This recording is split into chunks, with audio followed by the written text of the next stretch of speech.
Good evening, everybody, and welcome to the AHDB Cereals and Oilseeds webinar. My name is Emily Pope, and I am the Knowledge Transfer Manager at AHDB Cereals and Oilseeds. And I'm pleased to bring you tonight's webinar on crop yields and how to maximise potential. Tonight we're coming to you from the AHDB York office, and I'm joined by Sarah Kendall from ADAS and Richard Wainwright, who farms in Rydale on the southern edge of the North Yorkshire Moors. Before we start, I'm just going to run through some of the webinar housekeeping rules. You are all muted, so don't worry, we can't hear you. There is a question box on the right-hand side of your screen, and if you've got any questions, then please ask them by entering them into that box. There will be a specific question and answer period at the end of the webinar session, but we do invite questions as we go through, so I'll stop the speakers and ask those questions for you.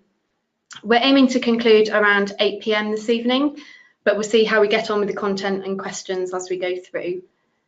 If there are any slides that you want to see again, the webinar does get recorded and it will be put onto the AHDB YouTube site within the next week. For those of you that collect basis points, there are 2 points available for tonight's webinar and 1 Noroso point. So if you want to claim those, please write your name, postcode, date of birth and basis or Noroso details into the question box on the right-hand side of your screen. I'd like to thank my colleague Luke Harmer, who's working behind the scenes and will endeavour to keep this webinar running smoothly. But please bear with us if we do encounter any technical difficulties. We'll do our best to keep these to a minimum. So tonight's webinar is being delivered as part of AHDB's involvement since 2016 with the Yield Enhancement Network. The Yield Enhancement Network, or otherwise known as YEN, connects agricultural organisations and farmers who are striving to improve crop yields.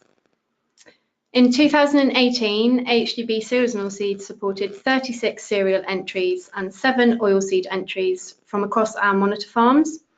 And we strongly encourage our entrants to put their YEN entries through Farm Bench to fully analyse the implications of the changes that they're making in terms of productivity and profitability. So AHDB are really pleased to support such a successful and relevant initiative. And it's great to see through all of the different events that we do and the webinar tonight and everyone dialing in. Everyone working together, so across farming, the trade and scientists, all working together to advance knowledge and improve performance. So without further ado, I'm really pleased to introduce Richard Wainwright, who farms in a family partnership in Rydale on the southern edge of the North Yorkshire Moors. Thank you, Emily, and good evening to everybody listening.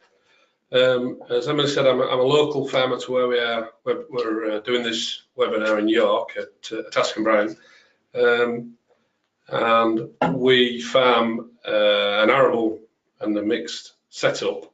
Our arable acreage benefits immensely through our cattle farmyard manure, so it's quite an interesting time really with the Great Soils project and all this stuff going on. We've got what we think is quite good soil, and we're trying to make the best out of it.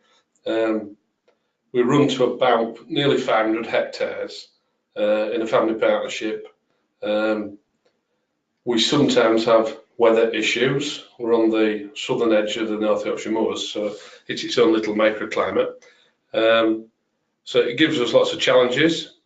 I certainly am trying to push our yields and our land, our soil, and myself into finding not only to get better outputs, but perhaps to get better conclusions. Now that may be by spending less money, or it may be by getting lots more yield. And really that's part of my reason for A, being here tonight, and B, wanting to talk about YEN really, because that encompasses everything that I'm wanting to be doing at the moment. Interestingly enough, we're at Askham Bryan. I was here in the 1980s, 83 to 86. Only had a quick look around, but this place has changed immensely, and it's almost symptomatic really that gosh, farming's changed immensely. And given what we heard yesterday down in London, gosh knows what changes we're going to be looking at next week, never mind in the next next 30 years. So lots of changes, lots of challenges. Let's see if we can try and add to some solutions this evening. Who knows, eh? Thanks, Richard. So joining us tonight as well is Sarah Kendall. Sarah's worked for ADAS as a crop physiologist for 6 years. Yeah, thanks, Emily, and good evening, everyone. So my background is I grew up on a mixed farm in East Yorkshire, and I now live on a mixed farm in Nottinghamshire.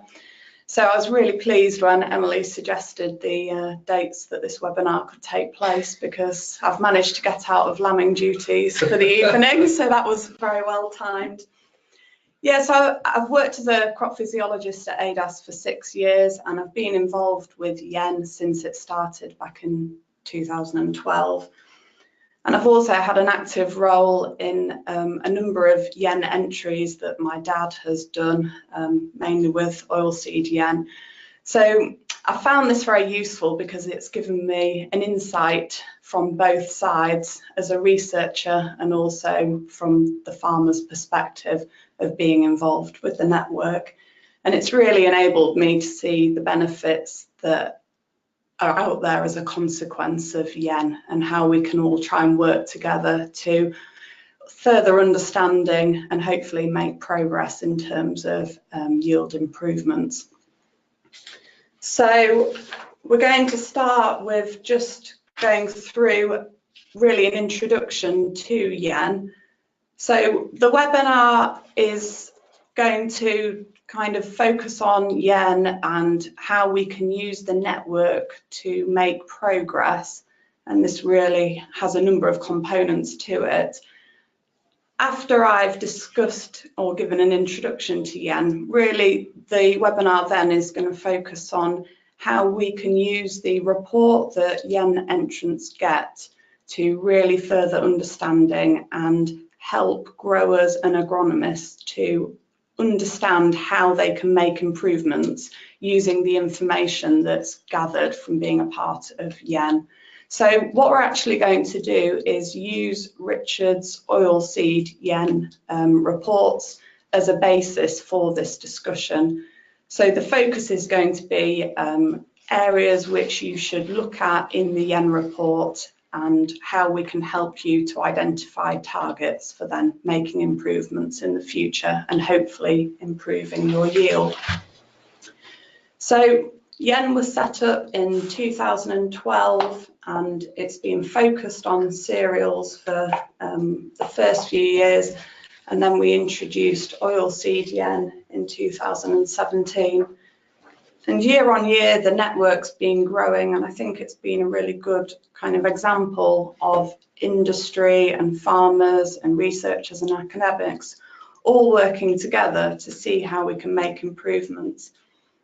And really our message has been about trying to develop the confidence to do better than best practice. So what further improvements can we make to try and minimise the yield gap and the yield plateau?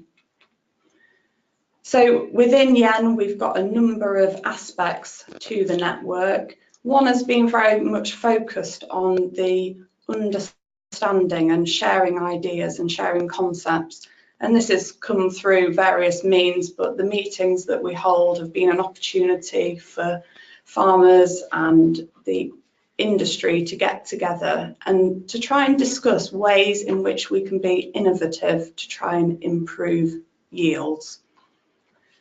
Within the network, a really crucial component is measurements, and this is really focused around the information that farmers and agronomists provide with the YEN entries. And we recognise that we're asking quite a lot of farmers and agronomists when we ask for our long list of information. And really?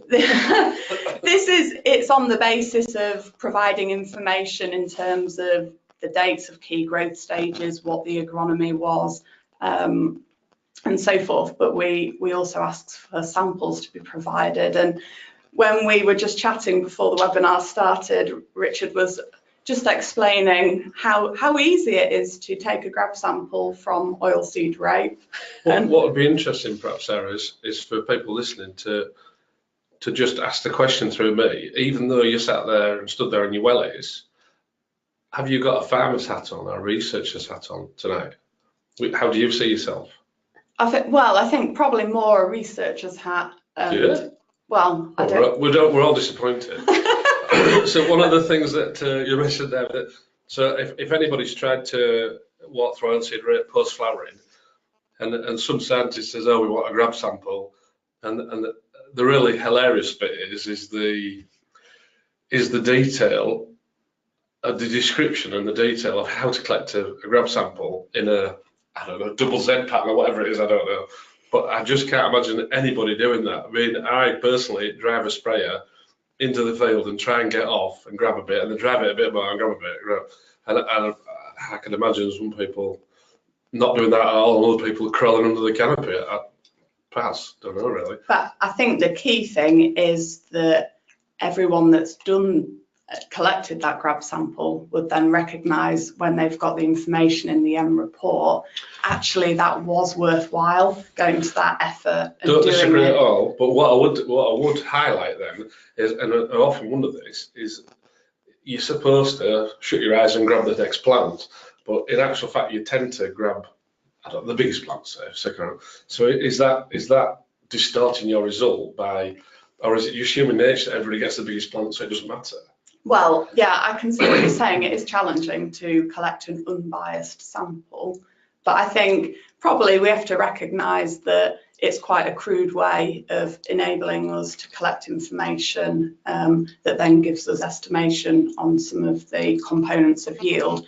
And yeah, absolutely. I've got you on that. Yeah, absolutely. So I think the crucial thing, though, is that by sending the grab sample and sending a sample of the seed, etc., what it then allows us to do is it allows us to provide a lot of information about your crop that you wouldn't have access to without being a part of YEN.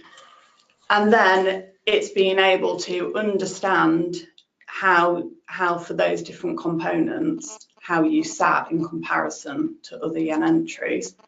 Yeah, there is. I mean, you're talking really the benefits of being in YEN, I guess. Mm-hmm. But quite a lot of people will ask me, what do you bother with that lot for? Is it all about the competition?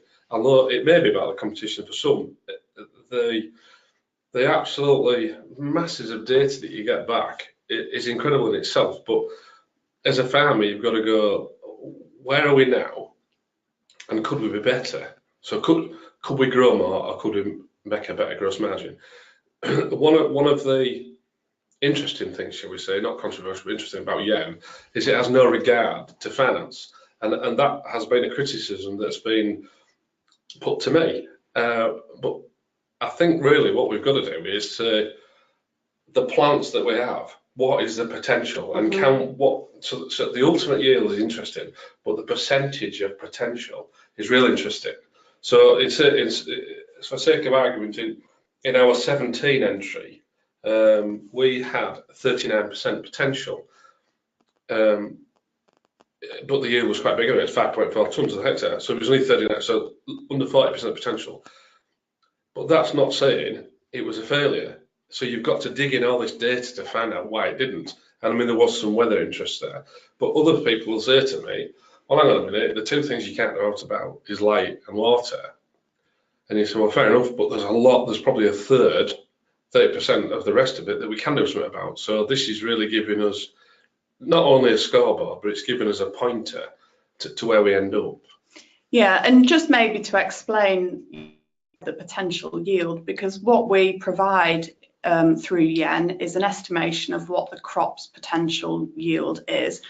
And the potential yields are high, and really what we've calculated is a theoretically perfect oilseed rape crop grown with inspired husbandry, and we're looking at this from the perspective that it could achieve 70% capture of total light energy, and it could capture 75% of the water available to 2 meters depth. So obviously it's not trying to suggest that this yield is easily achievable today, but what it allows us to do is to compare the yields that people have achieved by looking at the percent of potential yield, so that everyone can almost compete on a level playing field. So people on lighter land may have lower yield potentials compared to people on heavier land that'll have higher yield potential. So it's not just all about, obviously the yield you achieve is the most important thing to you, but this allows us to compare between yen entrants across the country in that way. But that's almost pulling the whole thing back to a competition. I know you're not trying to say that, but it feels like that's really dragging it back to competition.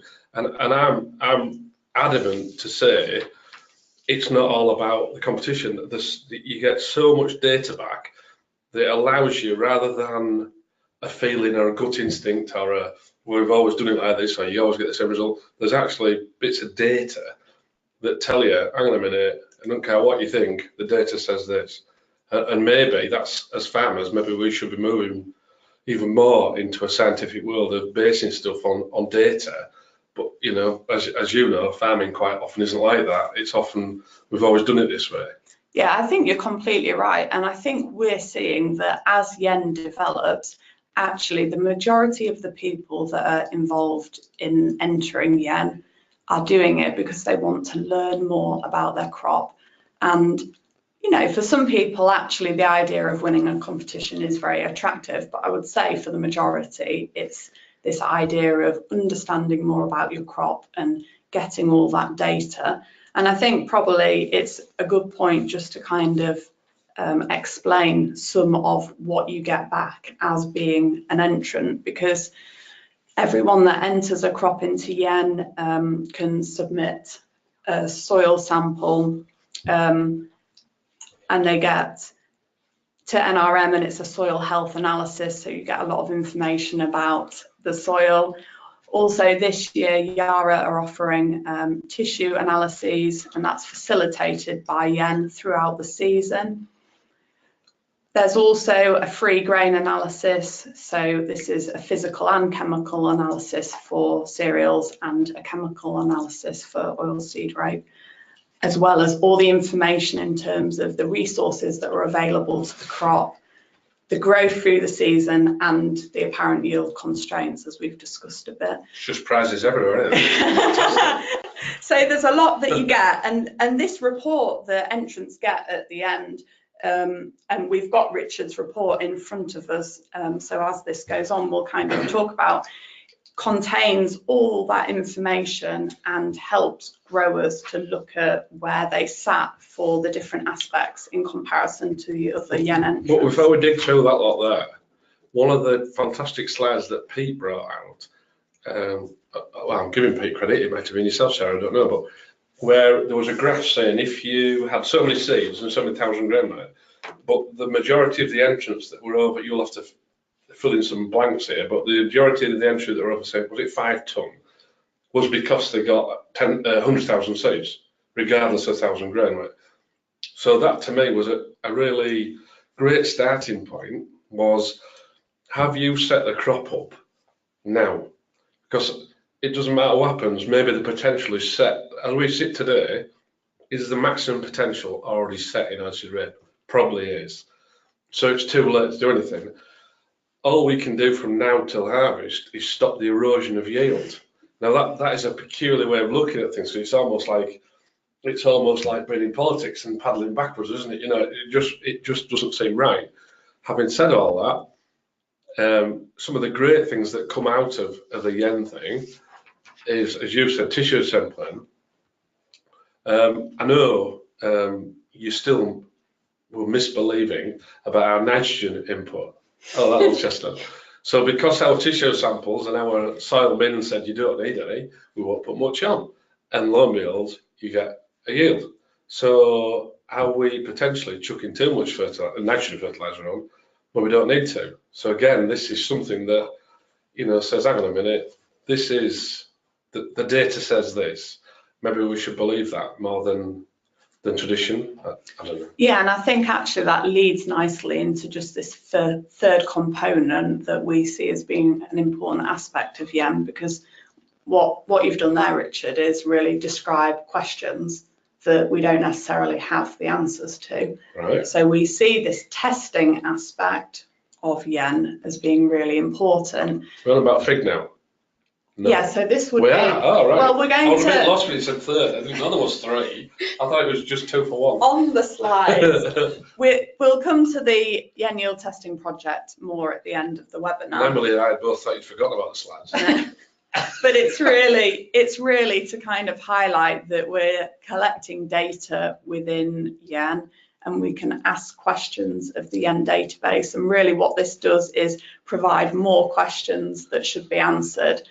And it's using this project as a way of testing that then we can start to understand the effects of treatments or changes in practice. In my maths, you've only got 6 years data, is that right? 12 to 18. Yeah. So as a scientist, does that stack up as reliable data? Do you not need 10 years? Well, we've got around 570 yields for the cereal yen database over those years. So I think that's an adequate amount of data to do an analysis on. What do you mean you think? Obviously, You either know or you don't. Well, is it enough? yes, it is enough. Right, And okay. I didn't know. as we increase the amount of data in the database, it helps to strengthen what we get out of it and the statistics behind those analyses.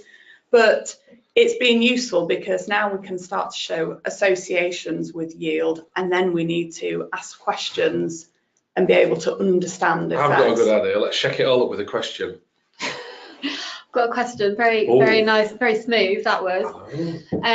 So we've got a question has come in about including, let me just scroll up, including stone content of soil in clarifying soil type and therefore potential.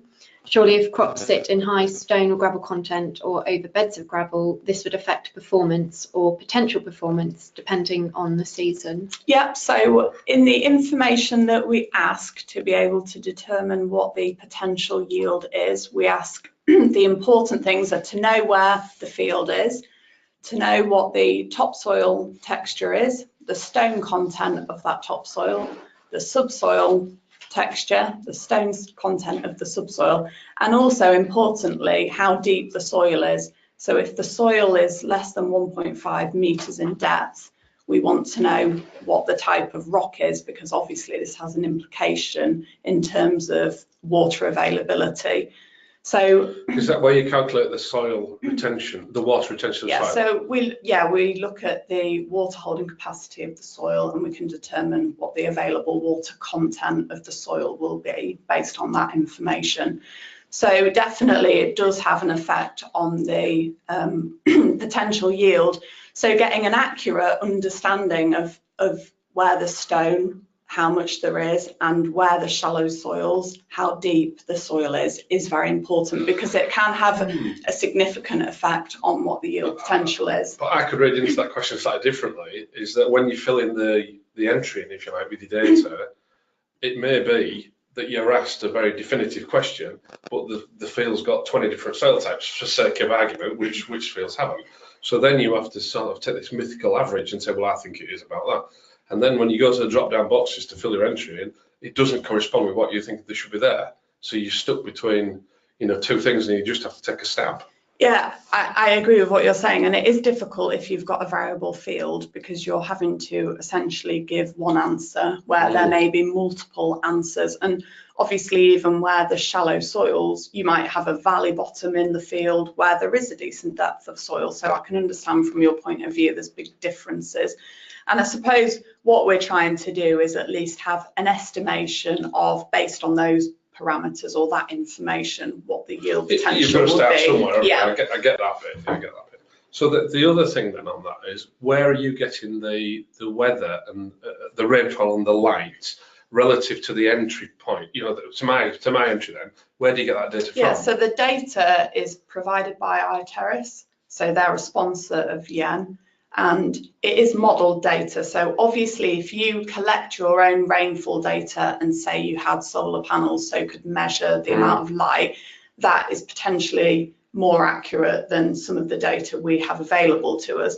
But clearly it means that we can provide an estimate of the weather, rainfall and light for all the So yen what was that company entries. called again? iTerrace. Right, so have they got weather stations all over the place? Yeah, or are they saying the computer modelling suggests it should be? No, it's a almost an amalgamation of both of those. So it's based on weather stations, but there is some modelling behind it as well. Yeah, I mean, on the bits that I've had to do with yen, the rainfall's been spot on. Obviously, sunlight is whatever sunlight is, isn't it? So the interesting thing then, if we go back to the entries that we've submitted, last year we thought because it was a dry, hot time that there should be loads of sunlight. But in actual fact, the results don't all say there was lots of sunlight. They just say it's dry.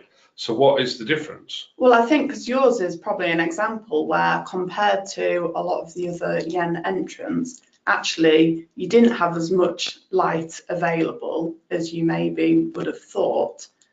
I noticed you're kind of below the average in terms of sunlight, which is maybe in part where you are, I don't know, but... Right.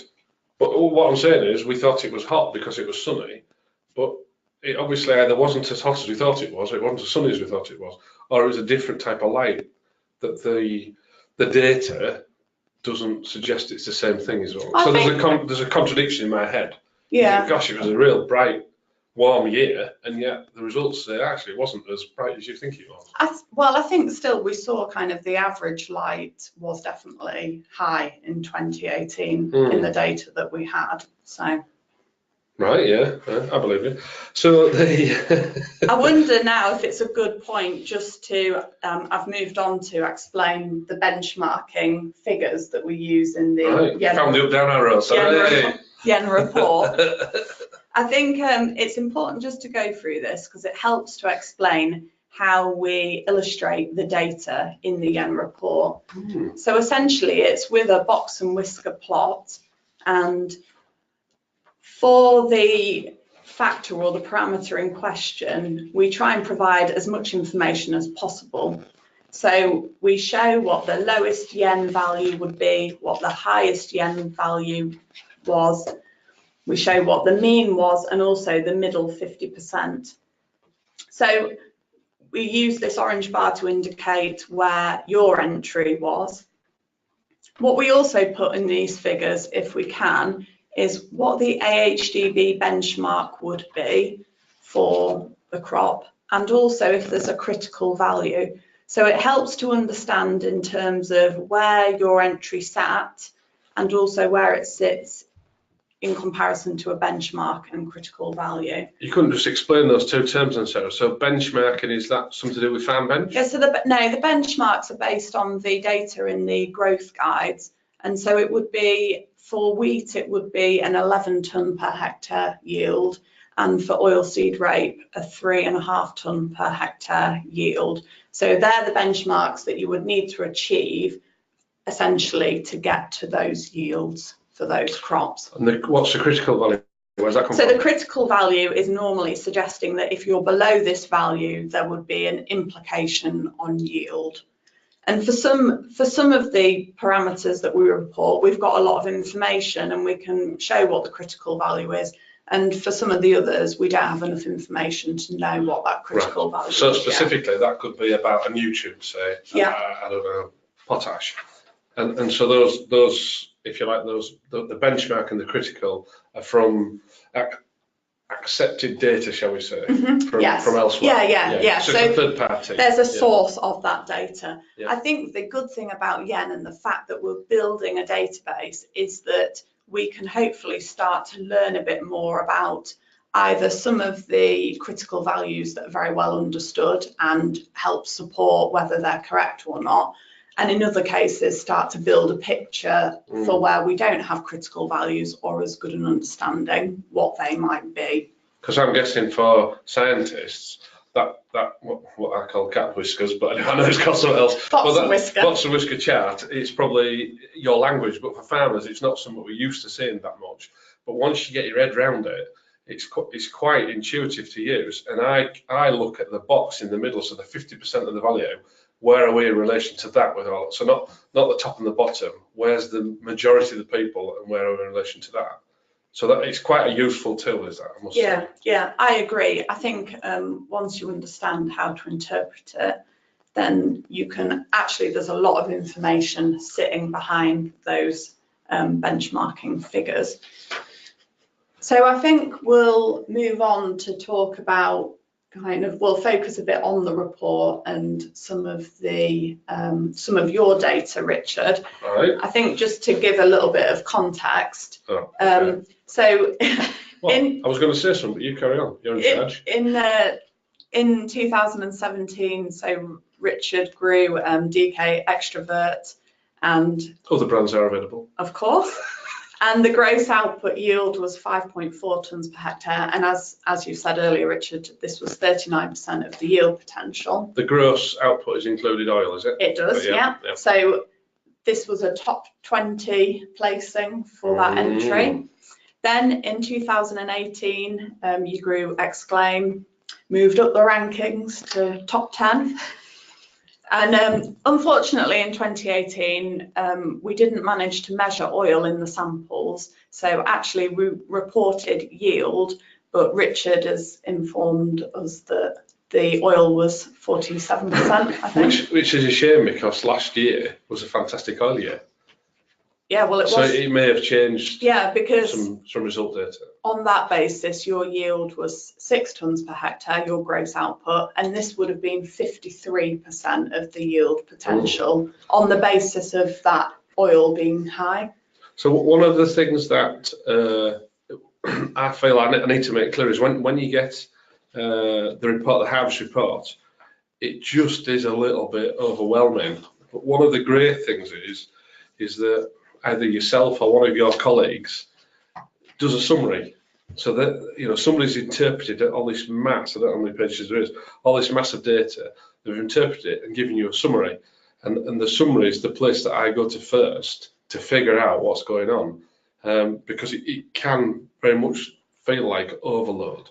So the thing I was going to clarify and ask your opinion on this is that the yen, whether it's oilseed rape or cereals or who knows what crop we're going to do next, don't know.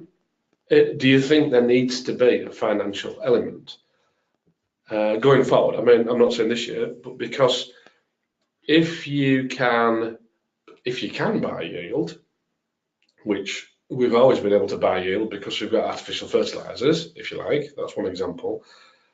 If it is not cost effective to buy yield, what is the point of exploring that avenue?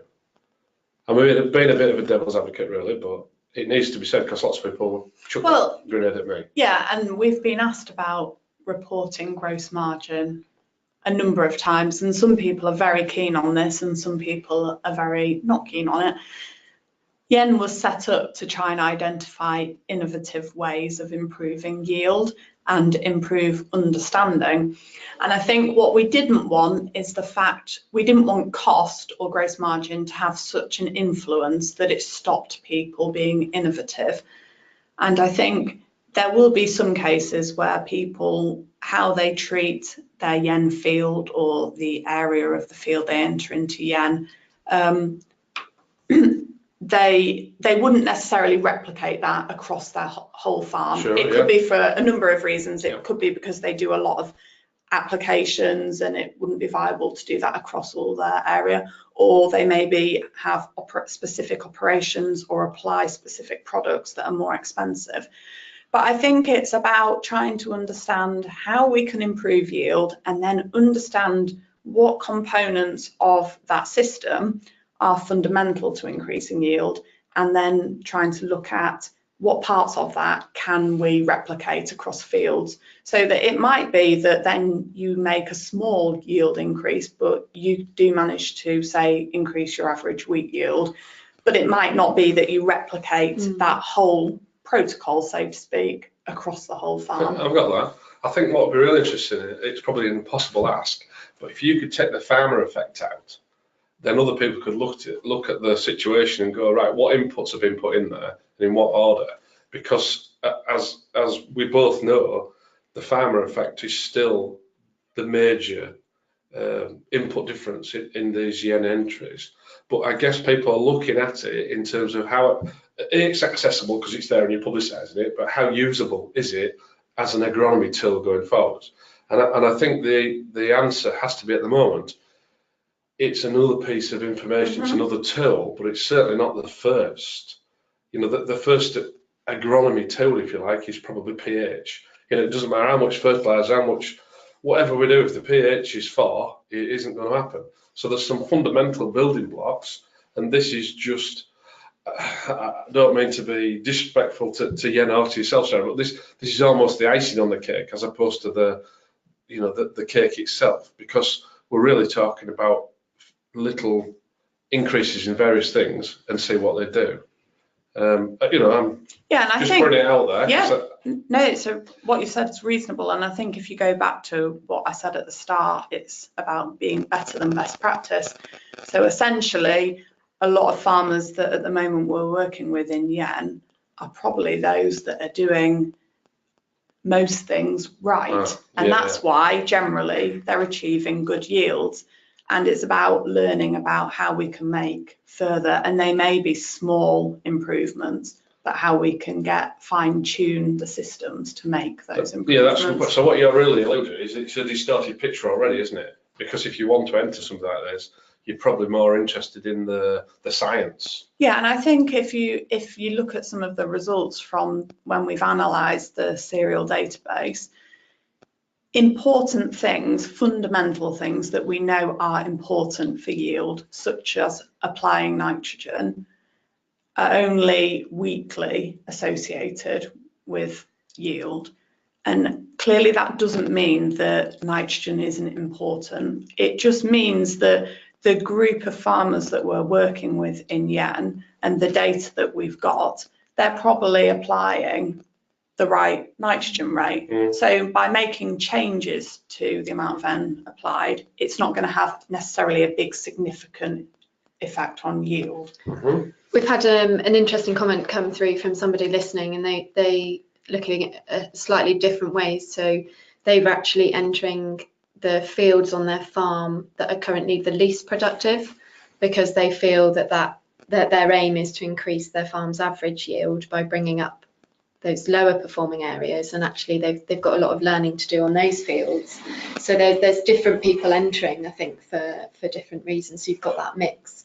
Yeah, that's interesting in itself, is that the Monitor Farm program is quite often doing things like that, looking at it. But to put your least performing field in, this is only me speaking from as I see it, the increase you could get on that least performing field over 2 years would be massive compared to your best one. So it is probably a good tactic. But when people talk about average yields, commercial yields, looking at fields now that are wall to wall, there's no wet patches and stuff, you can see that if you get a full field of plant, that's probably going to be the first contribution to yield. Yeah, and I think we've always tried to be very encouraging of, for example, people who have entered Yen and then the yield maybe hasn't been quite what they wanted when you come to combine it, that actually give us all the information, give us the samples, because you can learn as much in a year where the yields maybe weren't as high as you were hoping as you can when you've achieved a very high yield. And I think as well, we're really trying to encourage anyone that wants to get involved in Yen to do so. And I think it's like Emily's just said from the farmer or that asked the question, that actually you can learn a lot about a poorer yielding field and maybe potentially more, and there's potential for making bigger improvements than maybe there is about your top yielding field. It's interesting also then, and it's probably a good time to mention, is that all the data we get back, some of it conflicts with what you would common sense or what science says. For sake of argument, you might have an organic material percentage of 20, and yet that's a rubbish, or it could say it's 3, and yet you think, oh, hang on a minute, and the science tells you something else. So you've got to take the majority of it as a tool, and all right, it may be that you discard little bits that you can't comprehend, but on the main, there's so many things in there. going back to that question there, where you're putting your worst performing field in, it's quite a good idea in its infancy, is that we need to know why that field's not performing as well as that field. But that's the same criteria that we do at the top 10% of yield, is that, you know, my oilseed rate might have done a gross output of 6 tonne, but I'll still a tonne behind the guy who came first. So I've still got, you know, a massive gap. So it doesn't matter if you've got the worst performing field, the best performing field. When you put it in a benchmarking position, like again, you suddenly find out that, hang on a minute, even your best performing field isn't as good as it maybe could be. Yeah, so there's always room for improvement, I guess, in some way, isn't there? Undoubtedly so. So Richard alluded to the slide that I'm showing now, yeah. Which just to set the scene a bit before we move into some of the data in Richard's report. So what we've done is plotted for 2017 and 2018. So these are all yen entry data. What the yields were for looking at the seeds per metre square and the 1,000 seed weights. And essentially the dotted lines indicate where yields would be 4 tonnes, 5 tonnes and 6 tonnes.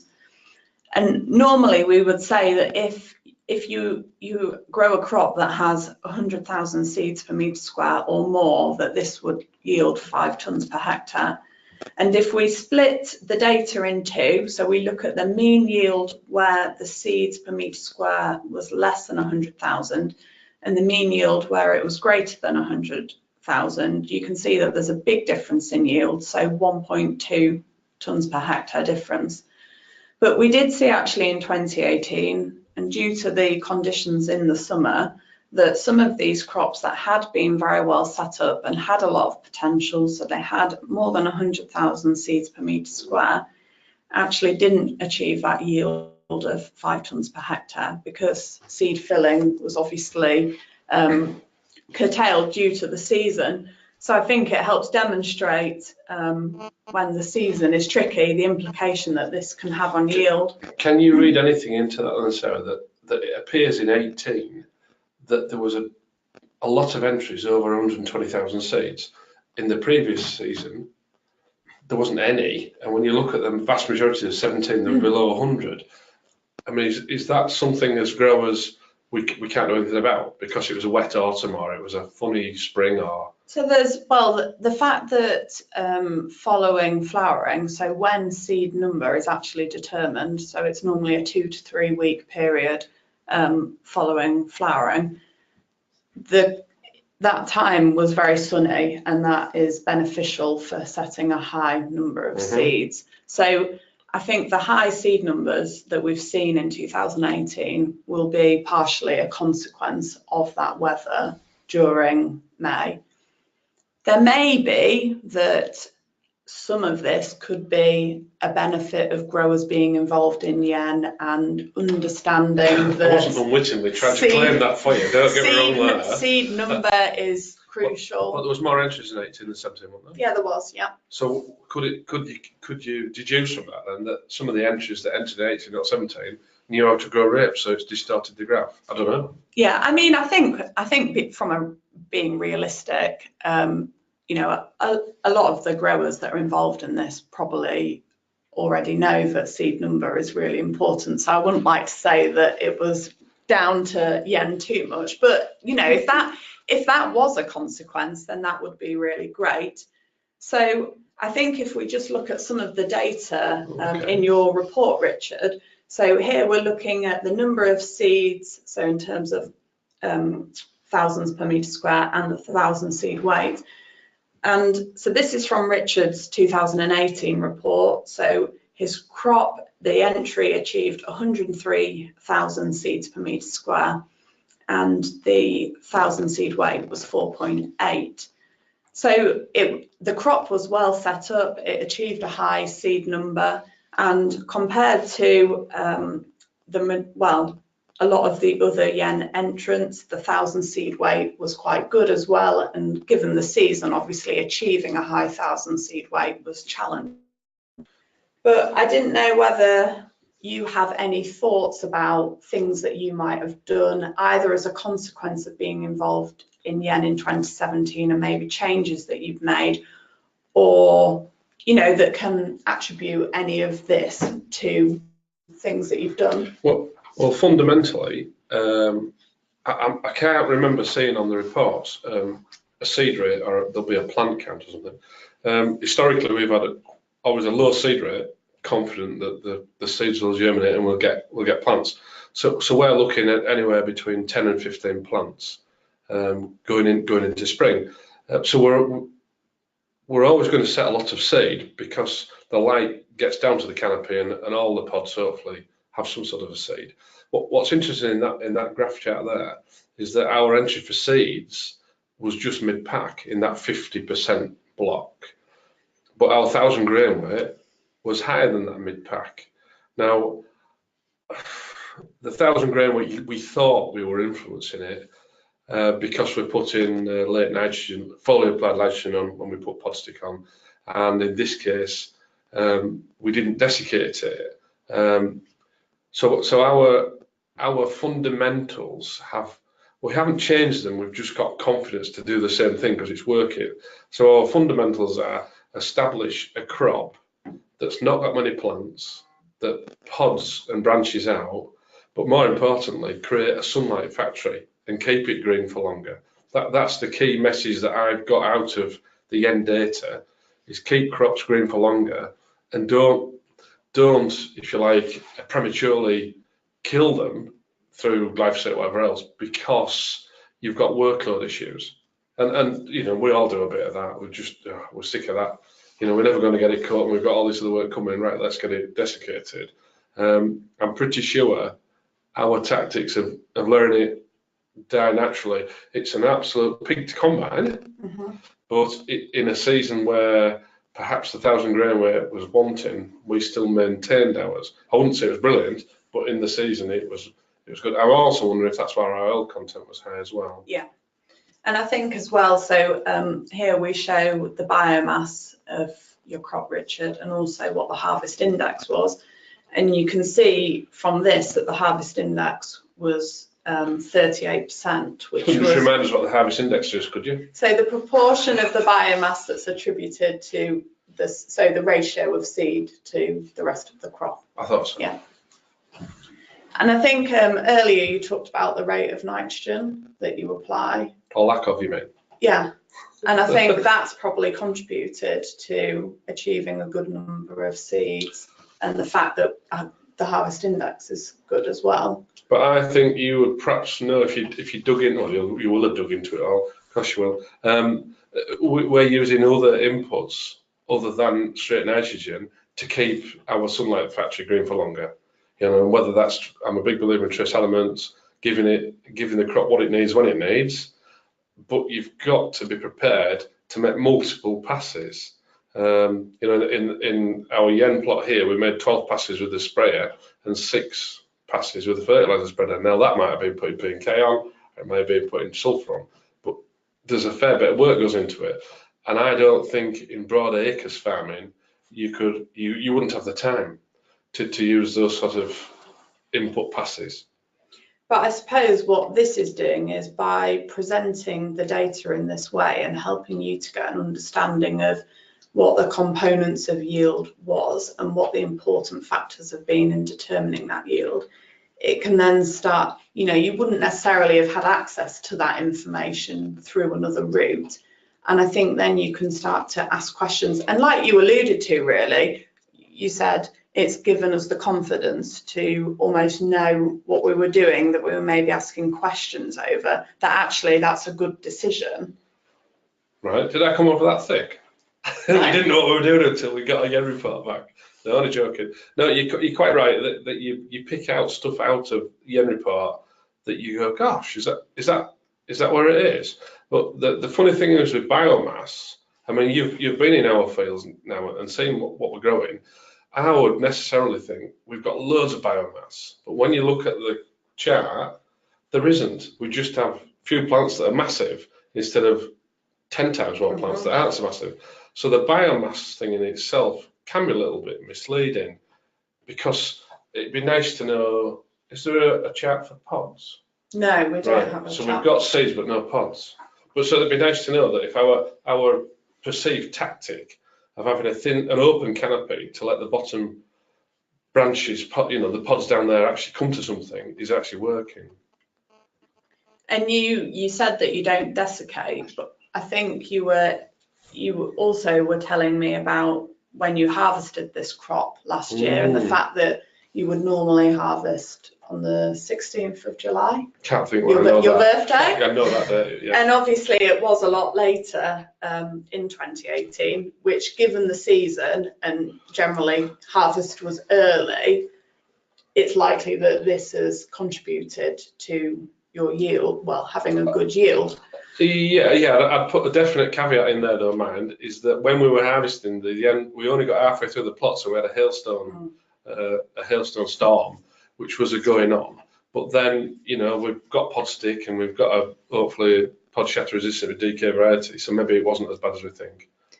So we've got a question from one of our listeners. How many of the 2018 growers did not desiccate? Do you know? Yeah, I don't know the number off the top of my head, but definitely a number of growers involved in yen did not desiccate, and we've had conversations with a few of those about, some of the challenges which you started to allude. It's not for the faint-hearted, and especially with an open canopy with little Christmas trees, they are a pig to combine. But and that may be one of the things that we say, well, that's not commercially acceptable because you can't spend that much time combining rape. So that might be one of the conclusions with the yen is great, but we need to desiccate. I don't know. So just on that topic, actually, with combining, we've had some other questions in terms of if people want to get involved in yen, can they do it if they don't have the technology on their combines like yield monitors? Can they still get involved? Yeah, so the requirement for yen for the competition, so to be eligible for the competition, is that we have a weighbridge yield. So no, you don't need a yield monitor, you don't need yield mapping to be involved. On the other side of it, if you have those capabilities and you don't have access to a weighbridge, if you actually want to be involved in yen just to gain information and not to be necessarily involved in the competition, then that's also fine. It's just we need that weighbridge yield for the competition. And if you go down the weighbridge route, so you want to be in the results, if you like, you've also got to have an independent verifier. Yes, that's right. Which can take some doing. When your local vicar says I can't do it now, then where do we go now? And you end up knocking on people's doors. Because the funny thing is, I think, you'll correct me if I'm wrong, you can't be related to them, they can't work with you, and you think, well, hang on a minute, I live in a village and I know everybody and I'm probably related to half of them. Yeah. Who do you go to? Yes, that's true. But you can always come to us, and we have some contacts that actually have said that they're happy to verify yen entries, or we can try and put you in touch with someone local to you that may be willing to do it as well. So there's possibilities that we can help with that if you're really stuck for somebody. Well, that's really, just in case there's a surprise christening and the vicar can't do it. Yeah. So just thinking about resources now, because really at the heart of yen has been about trying to maximise light and water that's captured, and obviously then how that's converted to biomass. And in the report, we try and estimate the amount of light that's captured and also the amount of water that's been used by the crop.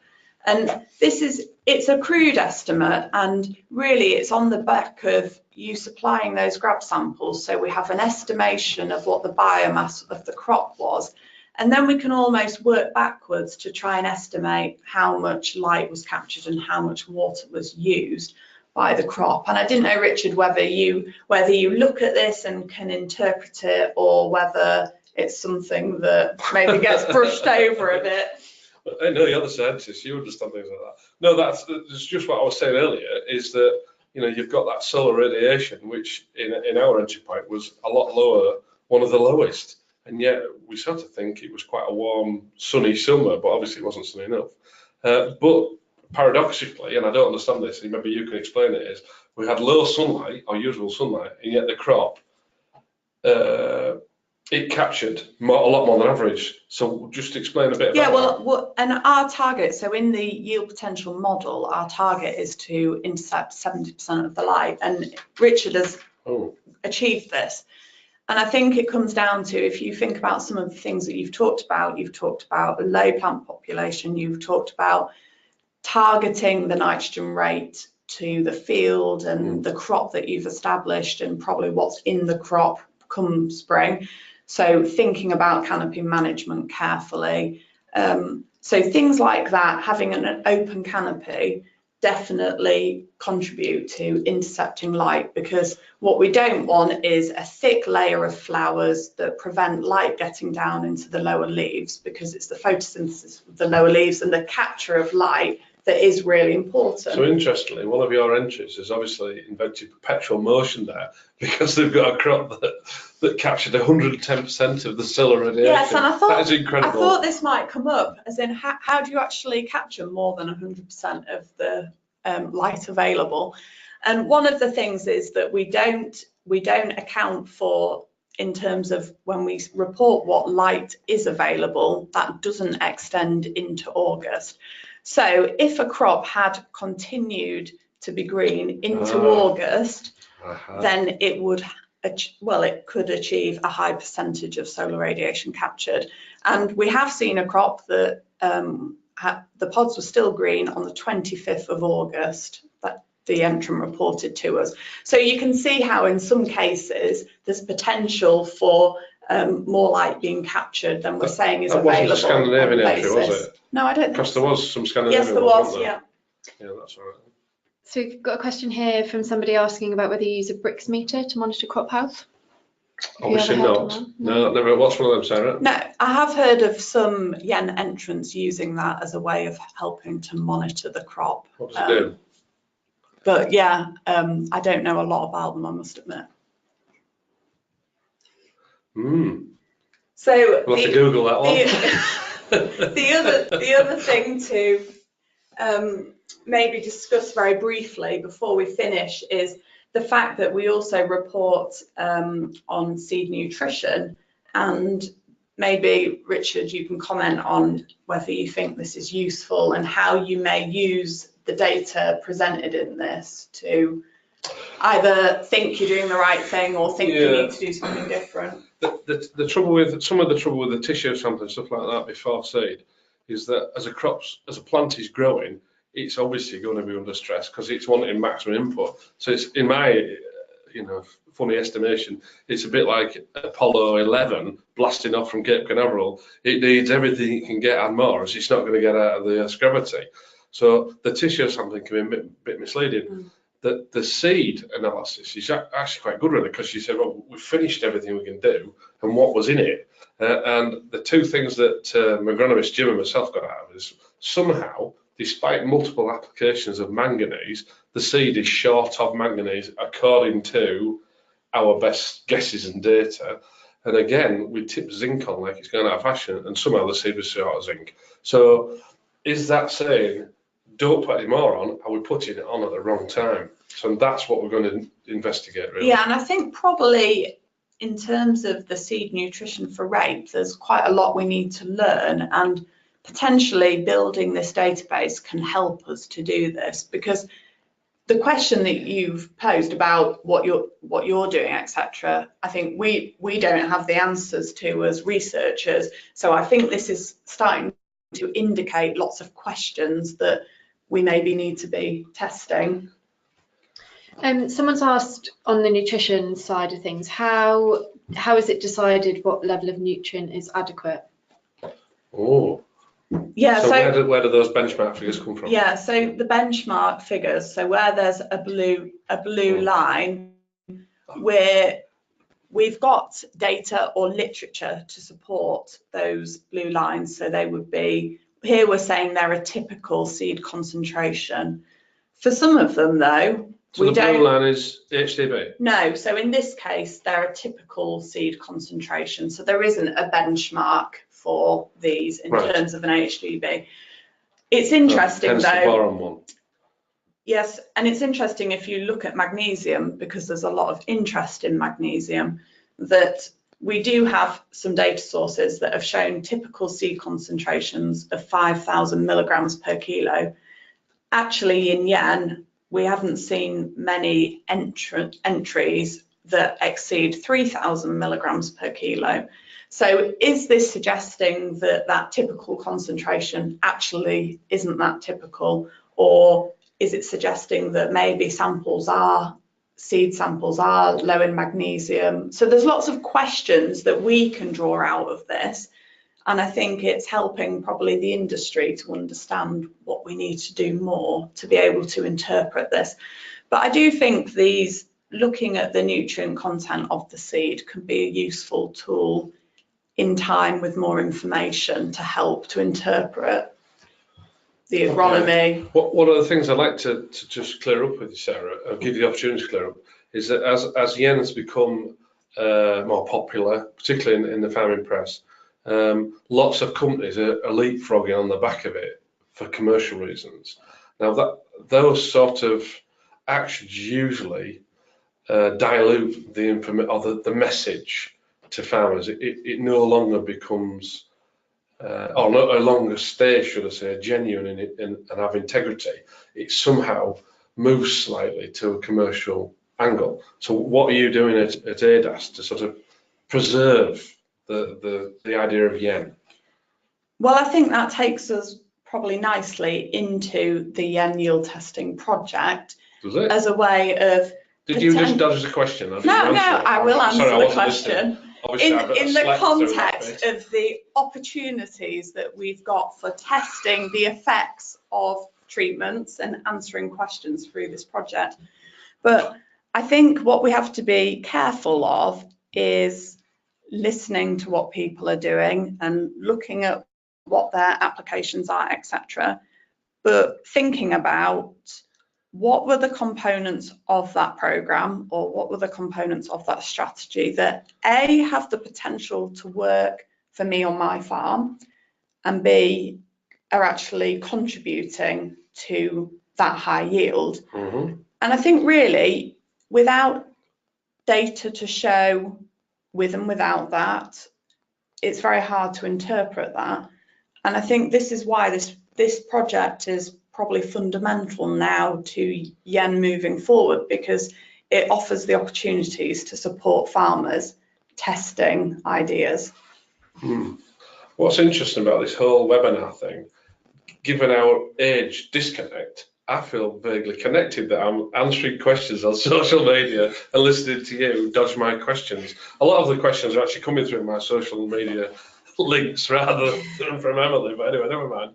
So you can ask the question again. It doesn't matter, no, because you just give me the same waffling answer. So there you go.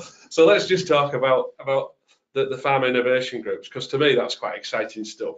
It gives us real science, if you like, happening on our own fields. And I mean, I've been particularly lucky joining the oilseed rape fig, is that we've somehow got linked up with Tom and Katrina at Leeds University. So that's giving us an extra third party to give us vindication, if you like. But the actual, the value of it is nothing to do with what's growing in the field. It's the discussions and the if you like, the cross disciplines, if you like, thinking, is that I obviously learn lots of things from scientists, but I like to think that you scientists actually learn a couple of things from us farmers. Well, yeah, and actually that's completely fundamental to yen, is that it's not about us as researchers telling farmers what they should be doing. It's about us as researchers listening and learning from farmers that are obviously doing a very good job and achieving very good yields. So I don't know if you want to talk specifically about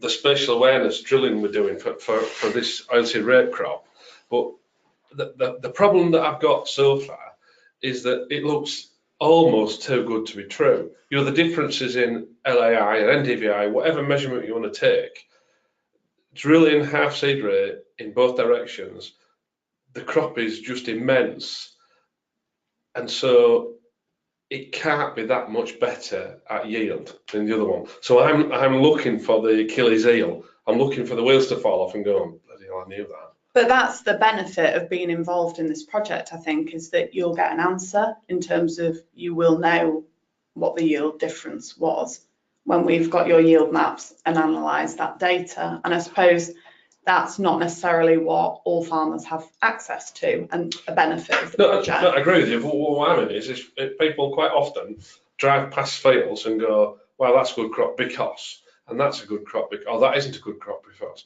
And lots of people have seen this particular field and said, it's way too thick and it's way too forward. But actually, because it's by a main road, so that could be, if you like, a snapshot that people would normally think without some proper data to back it up. In actual fact, everything's different to that. So, I still think the yield difference won't be massive. Mm-hmm. It'll be 5%, 10% maximum. So, knowing what you know about oilseed rape, why am I being a bit negative about it? Why do you think, or is it a farmer thing that we're looking for the wheels to fall off a bit? Well, yeah, but I've been in the field and I've seen that it does look good, but I know what you mean. Sometimes oilseed rape can look really good and then it doesn't deliver. But I think that's not what this looks like, because when you look at it, there's not loads of plants, it's not overly thick, it's not full of biomass, it's a smaller number of plants. It was kind of as you were describing earlier, but I think because it's been drilled in both directions, the difference is that the plants have space around them and there's no crowding down a row. And because we're working with Tom Bennett's lab at Leeds University, and they're very interested in measuring branching and looking at the difference between where it's being drilled normally and where it's being drilled in both directions, hopefully we will get that understanding of the influence on branching. But yes, we want to know if there is a difference in yield, and that's obviously fundamental to the understanding.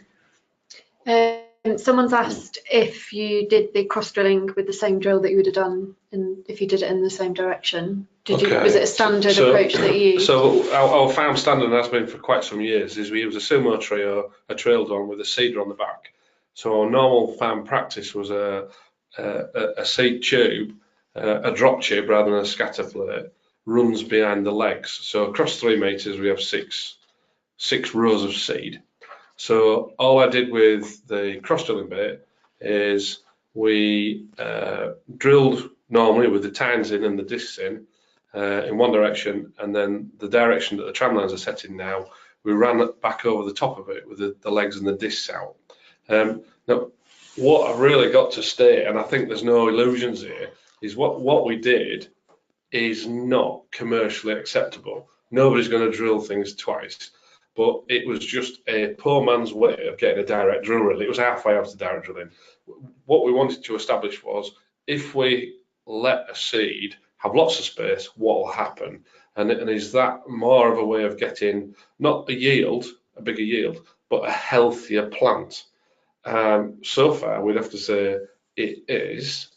But on the other hand, farmers, I think, sorry if any farmers disagree with me, you'll have to send a question, but I think we're really good at being jacks of all trades and having averages, but in sometimes scientists don't want that. They want controllability and repeatability. So these field scale fig plots, trial plots, aren't actually that scientifically based. Am I talking out of turn, Sarah? I just have a feeling it's not a science, it's a halfway house. Yeah, well, it's a kind of, we're making these developments in the way we work, and doing tramline trials and working at a field scale is, in a way, for some aspects of research where things are going. And we've developed methodology, it's called agronomics, that allows us to analyse data, the yield map data, and it allows us to take away spatial variation. So if there was a trend across a field for yield to increase, when we analyse the data, essentially we take away that gradual increase in yield so that we can look at what the effect of a treatment was and not just how yield would have varied. Yeah, so yeah, the software that we've developed and the stats work on the basis of... Because I know what your yield testing protocol says about harvesting, but we were actually going to cut an area out of both Bits and Waymore and Weybridge. So that was our litmus test to see what that's different to what you're going to get. Yeah, so the yield mapping isn't always that good to see small increments. So you're saying your software hopefully will drag that out. yeah, so if you think about the data that you get from a yield map, essentially it's lots of points. And if you're thinking about it, it's lots of points down a tram line, which we can then treat as replicates. So you've got a lot of data to analyse down a tram line, which is very different than to doing. So it's good for things where it may be small yield differences that you want to detect, as opposed to sometimes in small plot experiments, you need maybe half a ton yield difference to be able to say that it's statistically significantly different. Yeah. So these methods have the potential, firstly, for you as a farmer to do a trial on your own farm, and it's field scale, so it can take into account variability, but we're still able to look at the treatment effect of doing something. Okay. So we've had a question come in, probably going back to the main yen database, and whether you record cultivation methods, and if so, have you seen a difference between ploughing and min-till, for example?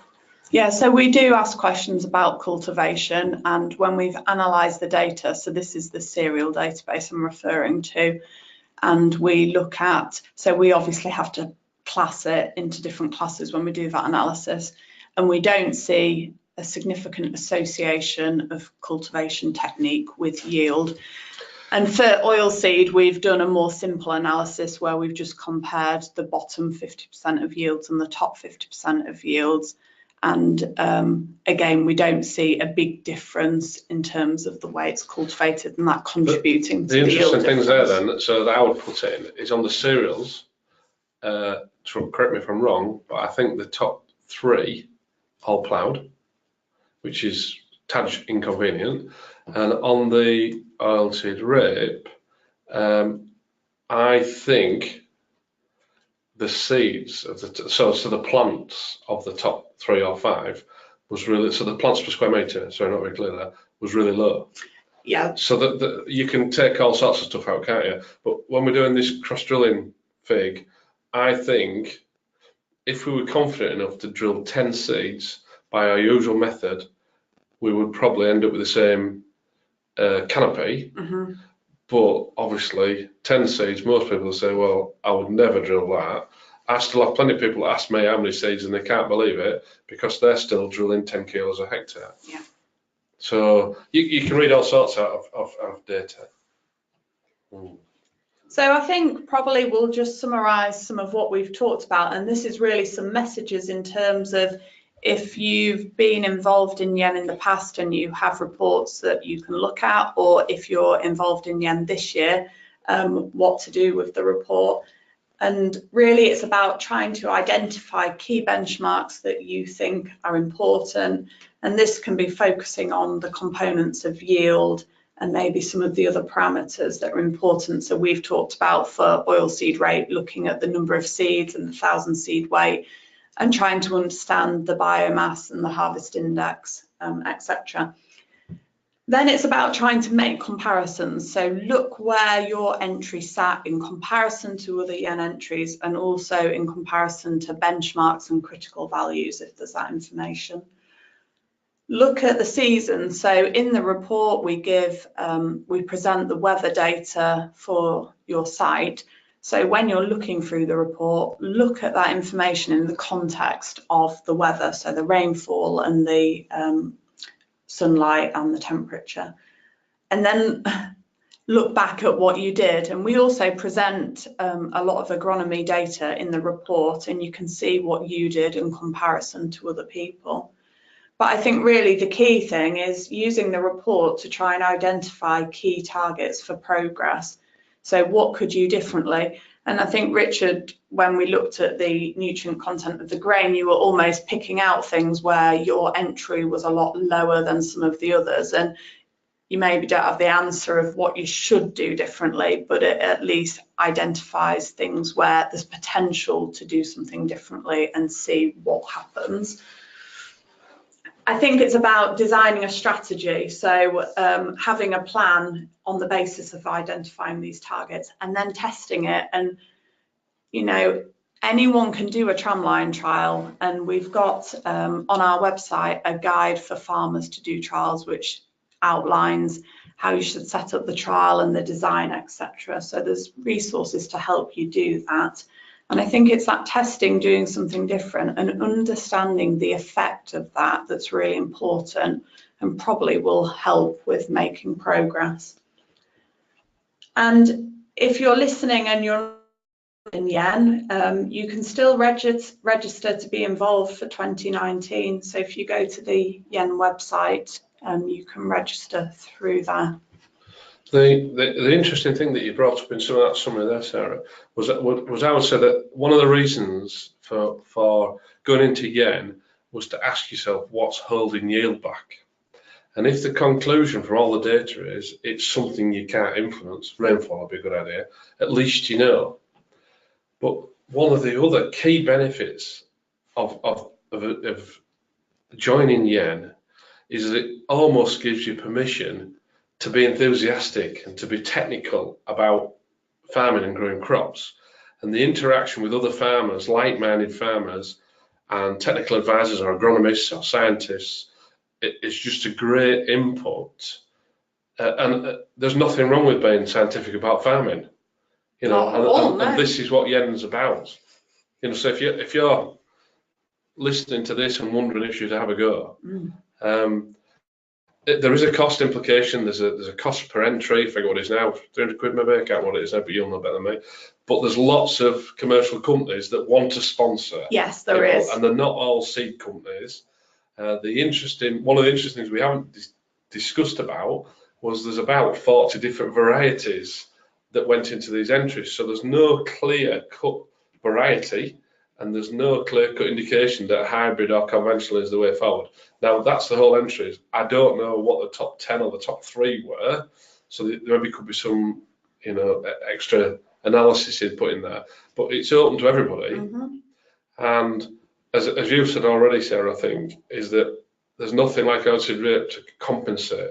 So even though it might look rubbish in February or rubbish in November, it's quite often part of your best crop. And I think oilseed rape's under threat at the moment with flea beetle, loss of actors, and one thing or another. There are other ways of growing a good crop of oilseed rape. Yeah, and oilseed Yen this is being positive about oilseed rape, and it's being positive about yield and how we can help growers to improve yield.